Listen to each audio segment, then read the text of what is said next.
family members out here maybe for Sarah? Some good fans? Awesome. That's awesome.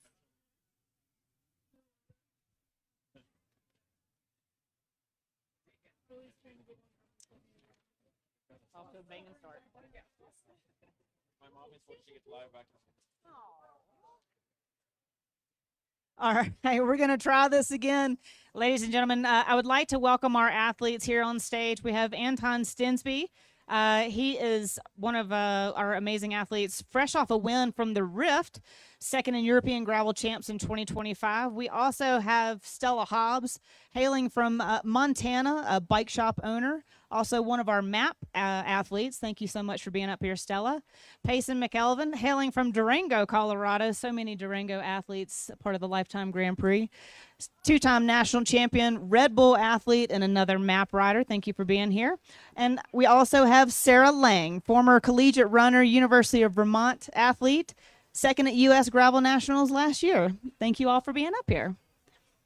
So today, Leadville 100 mountain bike race. This conversation today is the battle between the rider and the mountain, your physical sensations, the mental battle that you have to fight with yourself, just how hard Leadville is. And we're just going to start with a warm-up question for everybody, just a quick, run through. Leadville starts to feel personal when, and here's your microphone, and just hit the button to turn it on.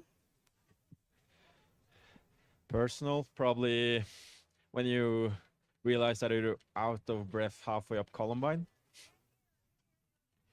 Speak up a little bit more. Say that again. The audience can't hear you. I think Leadville will feel personal when you're out of breath halfway up Columbine. Out of breath halfway up Columbine. Hear ya. For me, I think the entire race of Leadville is personal. I need to really focus on what I can do here. So I think from the start line, I'll certainly keep an eye on everyone around me, but it's more of a mirage, and it's my experience that I need to hold. Typically for me, it's been power line on the way back. That's where there's definitely no hiding anymore, and everyone kind of shows what they actually have. I think Leadville is a little bit unique in that it's a race where you're almost always going to end up alone at some point, and I think it becomes really personal when you have that battle going on in your head of your solo out there. You might not be able to see anyone, and your legs hurt, your lungs hurt, and what do you do in that moment? Awesome. Yeah, thank you guys. And Sarah, just hang on to that microphone because I got a couple of questions, and we'll just kind of run back and forth the line here. People describe Leadville as you against the course as we're talking. At what point does it stop feeling like a race against other riders and becomes a conversation between you and the mountain? Ooh, that's a good one. I think kind of like Payson said, I feel like coming back on power line is always that moment in previous years. So without having that power line uphill, I think Columbine will be that for everyone. I expect that to be a part of the course where everyone's going hard and you're having to tap into yourself and not get too caught up in how much further you have to climb and just keep pushing. Anybody else would like to add to that question and their point of view? No, okay, great. Okay. And again, just open panel question here. How does altitude change the part of every part of how the day feels? I mean, we were talking about sleep and eat and like training. Like, what does that feel like? Definitely anytime you go upstairs, it's a reminder. Yes. So yeah, any level of physical activity that is climbing upstairs or harder. So definitely when you get on the bike, for me, easy spins feel pretty much the same. But one fun thing is you go way faster because there's not much air density. Mm-hmm. That's actually a really fun thing about cruising around. Here is average of like 20 mile per hour speeds for a easy spin. Sort of a fun novelty. But yeah, you're reminded pretty quickly anytime you're doing anything remotely physical. And Stella, you were talking about sleep and, the lack of sleep or the change of sleep, and how do you deal with that? Waking up and knowing, okay, I didn't get my 9 hours of sleep, but you still have to go through your day. Yeah, I've completely let my sleep expectations go, which is fine. Just trust that I've slept a lot over the last couple of years, and the last week and a half is what it is.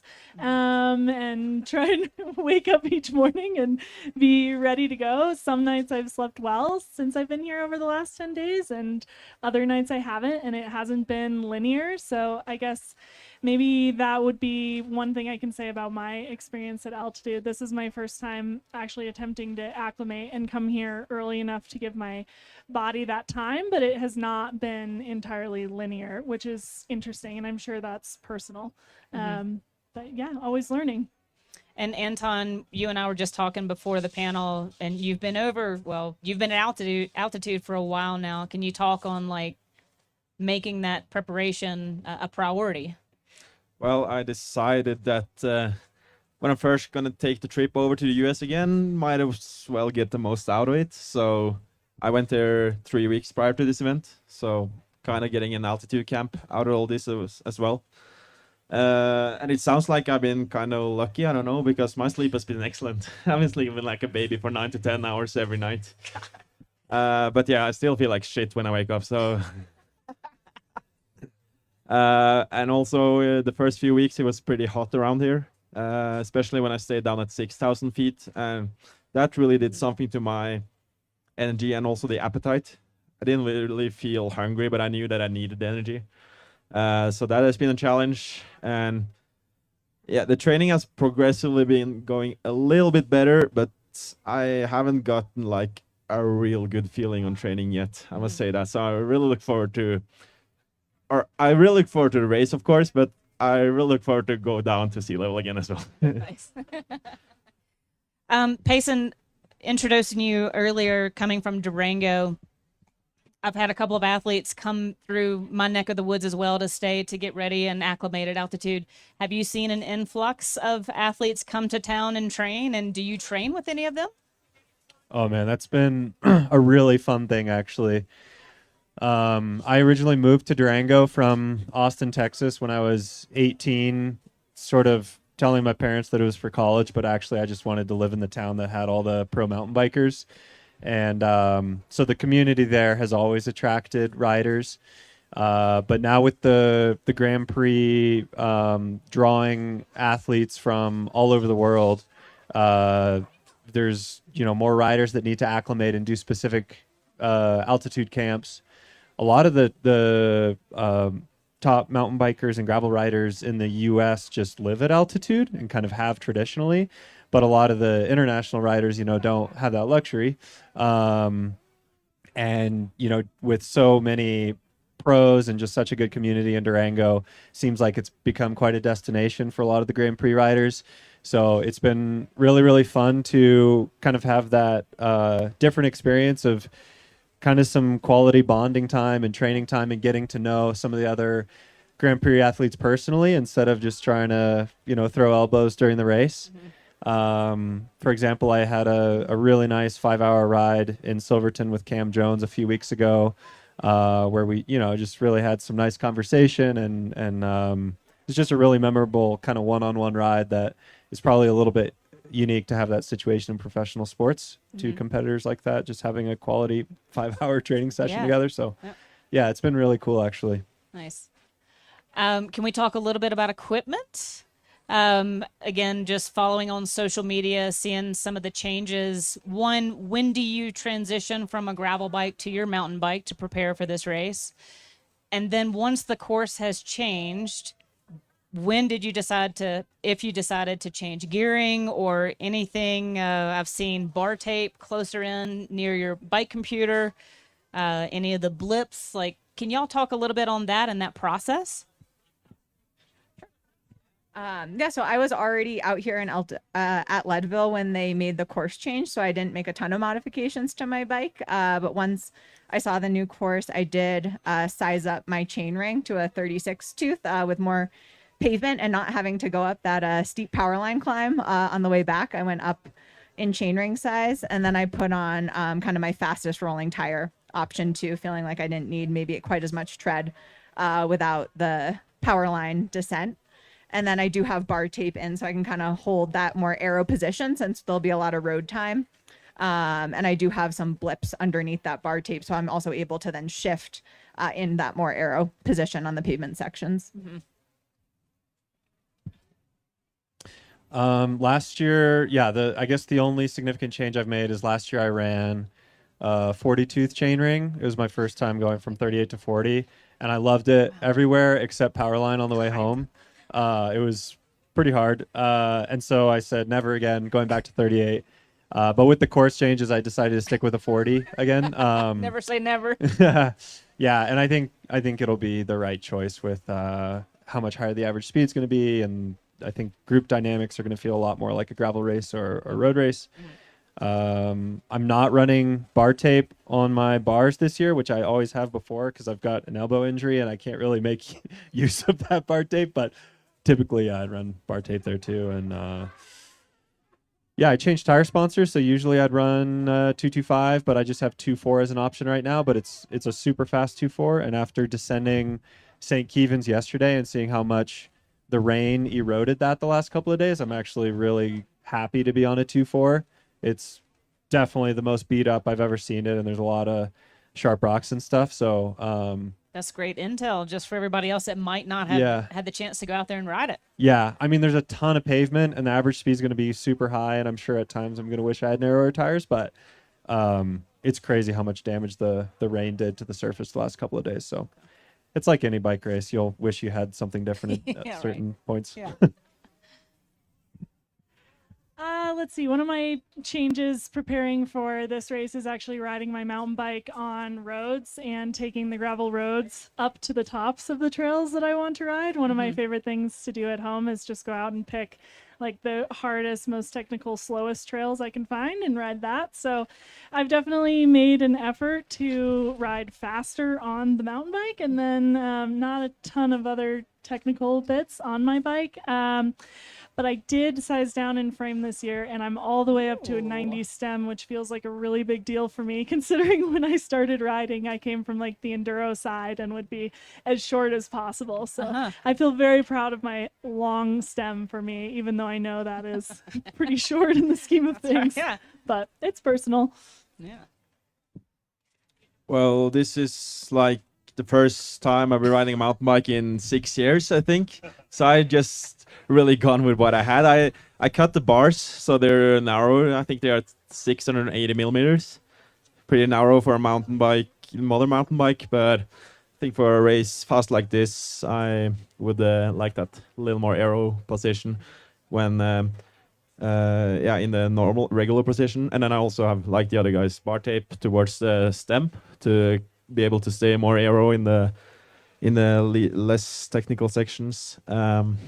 38 chainring seems like a good middle way. I did Columbine on training this other day, and I was using that easiest gear a lot. So I think it's a wise choice. Other than that, not so many fancy things. I ditched the dropper post. I used it a little bit in the training leading up to the race, but I really found that it wasn't necessary here, and I'd rather save that to 300 grams. Right. Thanks, guys. And let's go back to altitude a little bit, because this is going to be kind of the name of the game here. It always has been. When you're in the race, and we were talking about the race dynamics being a bit different this year as well, maybe you're not going to be alone so much, but you're going to always be on the limit. You're talking about walking up the stairs is hard enough. When you're on the limit, you're in the group, how do you make the call to know when to say, I've got to back off no matter what? Like, this is a deal breaker right now. Like, when is that? How does that mindset happen? Like, when do you finally say back off? What does that feel like? Just that mindset. Well, I can start by saying that You never let off. I do. I'm more of a numbers guy than just racing on pure, heart. But so I will watch my numbers a bit, because I know as soon as I go above my threshold, I'm gonna pay for that at a later point. So it'll be interesting for sure with this short, intense climb at the start, how the dynamics will be. It will be a bit difficult. I'm actually fearing that more than Columbine, because I think it will be so intense, and some guys will go for it and some will pay the price, and maybe the strongest guy, they will keep going. And yeah, you really don't know how you react to going too much into the red zone. Right. Yeah, I think the course change is an opportunity for me to really play with that level. Whenever there's less climbing in a course, quite frankly, that's better for me. So this is a pretty intimidating race for me to come into. But this course change, and the more I've looked at it and the more I've talked to my various teams, like, you know what, maybe just go see what that level is and see if I can recover on the other side of St. Kevin's. I know on Columbine I need to absolutely play my own game. But yeah, it feels a bit like an opportunity this go around to figure out what that looks like for me. Yeah, I'd agree with Anton actually about watching numbers. Oh, we have some dang Welcome, welcome, Samara Sheppard, Matt Wilson. Thank you guys for being here. setting the tone. No, just kidding. So yeah, I would agree with Anton in terms of watching the numbers. Because one of the things about this race is kind of the climbs are so famous that, for me at least, you almost get like this surge of adrenaline right as you're going into them because you know how important they are, and that can really mask how you're actually feeling. And yeah, inevitably people just absolutely spike their watts at the bottom of Columbine, especially. And I really try to watch the numbers and respect what I know I can actually do on that climb. And yeah, the number of bodies you usually pick up on the goat trail at the top, you know, you can lose so many minutes in that final 15 minutes of the climb if you go out too hard at the bottom. Is it just like trusting the watts in yourself and knowing like they're going to come back? It's really hard to do, but yeah, at the end of the day, the thing with altitude racing is you don't really get to, in a way, you almost don't get to decide when you spin matches. Like, you can't be as strategic really, because it's just sort of like a yes or no answer up here. It's like, now you can't do that anymore. Like, no matter how hard you try, no matter how much you focus, your body is just, failing basically and going anaerobic. So the whole game is not letting your body get to that point and kind of letting go of your ego. And that's one of the things that I've really enjoyed about this race over the years is, and obviously this year it won't come into play, but at the end of the day, Powerline is just sort of like this truth teller. And anyone who hasn't paced it well, you're going to see them again. It'll be different this year, and I think it's going to be really interesting to see how it plays out tactically. And I think you will have to kind of find a way to be a little bit more aggressive pacing-wise, but it'll be interesting to kind of dance that line of sending yourself anaerobic or staying just inside those limits. Yeah, I would agree with what everyone has said. And I think the hard thing about altitude is you have, in my opinion, fewer of those anaerobic or really hard efforts. And you might, like Payson said, you might not be able to choose when you use it. But if you do have that opportunity to choose, really trying to play those cards well of, is it worth digging to try to catch this next group ahead of me, because maybe then I'll be able to draft on the way out to Columbine, or no, do I choose not to spend that match right now and bank on a group catching me from behind and working together. I think there's a real kind of art to that, and choosing when you do spend those efforts, knowing that there's a lot fewer of them at this race, and it takes more time to recover from those efforts at altitude too. Awesome. Thank you all. Keep on passing that mic down to our to New Zealand athletes. Thank you so much, Samara, for showing up, and Matt Wilson, glad to have you. Samara Sheppard is a multi-time Oceanic champion and New Zealand champion, a former runner from the South Island. And Matt Wilson, coming off of a fresh win off Crybaby Hill on your gravel bike, showing all the roadies how to do that. That was pretty impressive. Also part of our Wild Card series. Welcome back into the Lifetime Grand Prix. Thank you guys for being here. We were just talking about altitude, and you know, if you just want to run through a couple of things of like how you're feeling, how you prepped for this race specifically, and maybe any just bike changes that you might have made specifically for this race course. Yeah, sure. So, yeah, obviously at altitude, we're sea level creatures, so have done 3 to 4 weeks up around 2.5 to 2.8 elevation. So that's in meters, so around 9,000 feet. And then, been trying to get a bit of a feeling for what efforts feel like when there's not much oxygen around. So definitely noticed there's a bit of a power drop, but just getting used to those sensations going VO2, but also tempo. And it's been surprising, like every day, every week, it gets a little more familiar. Been pretty happy with that running into Leadville. As far as the bike setup goes, gone as lightweight as possible with getting rid of the dropper post, going back old school style with the high post bar tape on the handlebars, pretty standard now, so you can get down and low as possible. Not too many other changes really, just trying to get it light and fast. Can't have got much advice for the altitude. As Samara said, we're sea level creatures. New Zealand's highest paved road, I think, is about 3,500 feet. So whole town's above that. And I haven't raced Leadville before or raced at altitudes much at all, really. So it's going to be a whole new ball game for me. But as a lot of the others said, it's just going to be a matter of watching power numbers. I've done a few efforts up high just to try to get a feel for it. Got a rough idea of what I can do. So just try not go too hard early on. In terms of bike setup, I think it's same as a lot of people, as light as possible. Running some foam grips on the inside of the brake levers just for a bit of padding for the forearms. I think I'll be spending a lot of time out in that puppy balls position on the road and gravel out there. I'm fortunate enough to have the new Scott Spark just in time. We got that built up last week, so slightly lighter frame there. And then probably biggest chainring I'll run all year on the steepest course of the year, but I think we'll be going pretty quick along the flat gravel roads out here too. All right, I got some more personal questions. Let's pass the mic to Stella, please. Stella, you finished your first Leadville in 8 hours and 1 minute last year. Wasn't watching time, obviously. Well, hey, man, you finished, right? Like, what lessons did you learn last year that you hope to apply here this weekend? Let's see. Last year, I definitely took the personal race approach. I set no goals. I'd never been here before. I'd never raced this race or really spent a lot of time at altitude at all. I came in a day and a half before, rode a tiny bit of the course, went out there, raced, and just stayed entirely within myself the whole time, and was actually really proud of the effort, mostly because I stayed in it the entire time, despite, as Sarah's mentioned, those bits where you're alone or you're fighting the mountain or trying to become one with the mountain. I just had a really present race last year.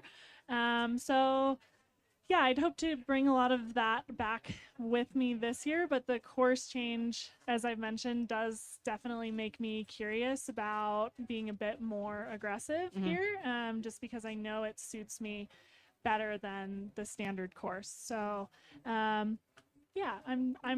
going to be maybe a bit more aggressive, but like I said, I need to keep Columbine entirely my own deal and do what I can there. Okay.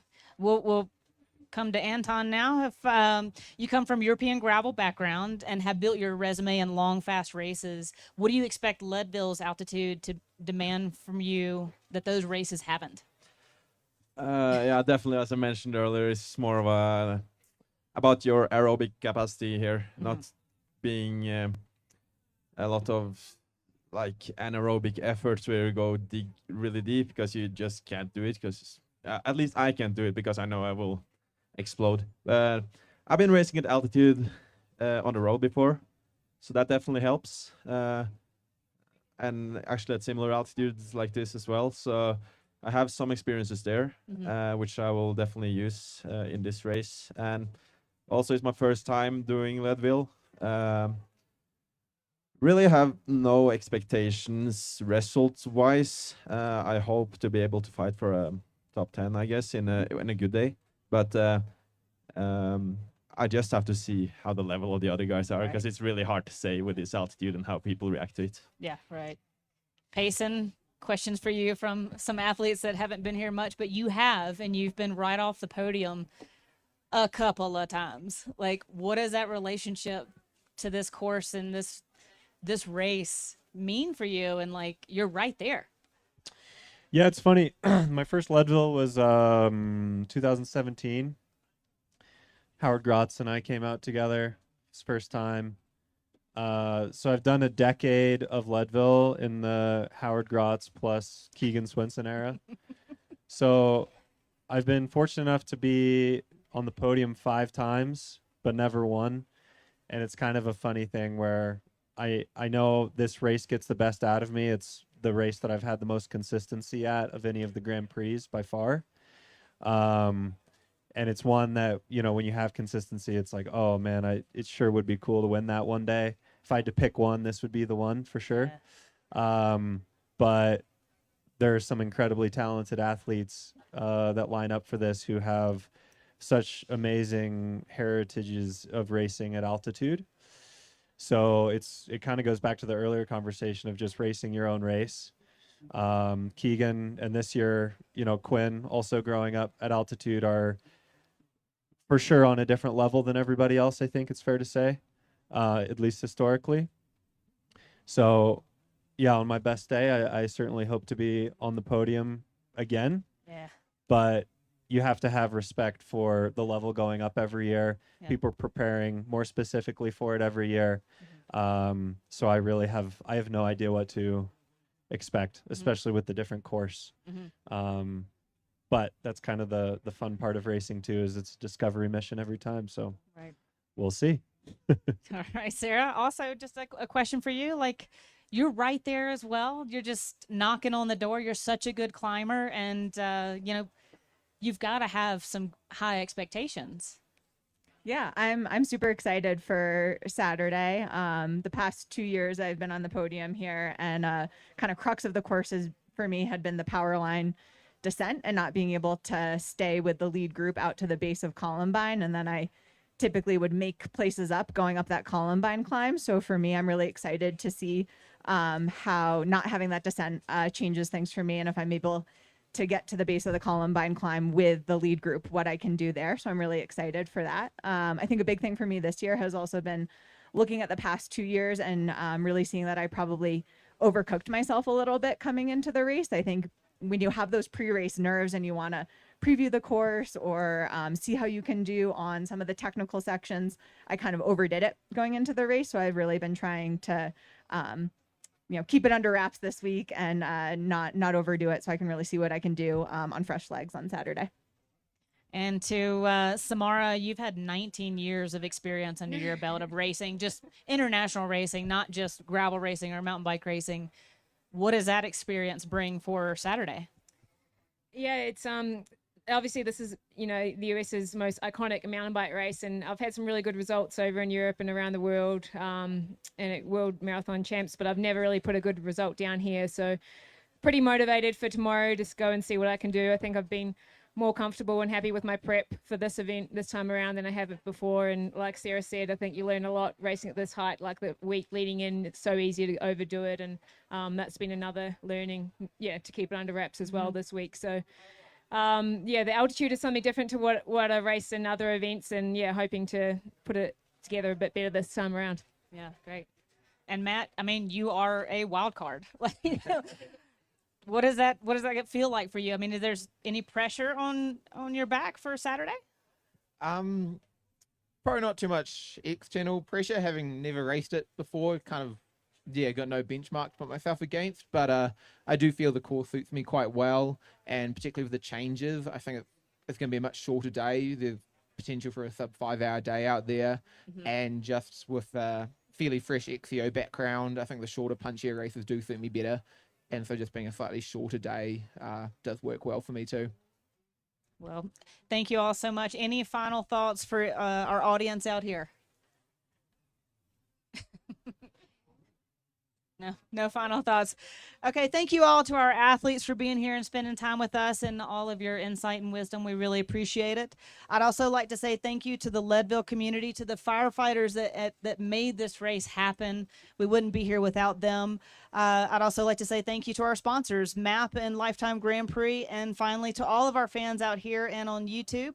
We look forward to watching these athletes on Saturday and all of you, and wish you well. And we'll see you Saturday morning at 5:45.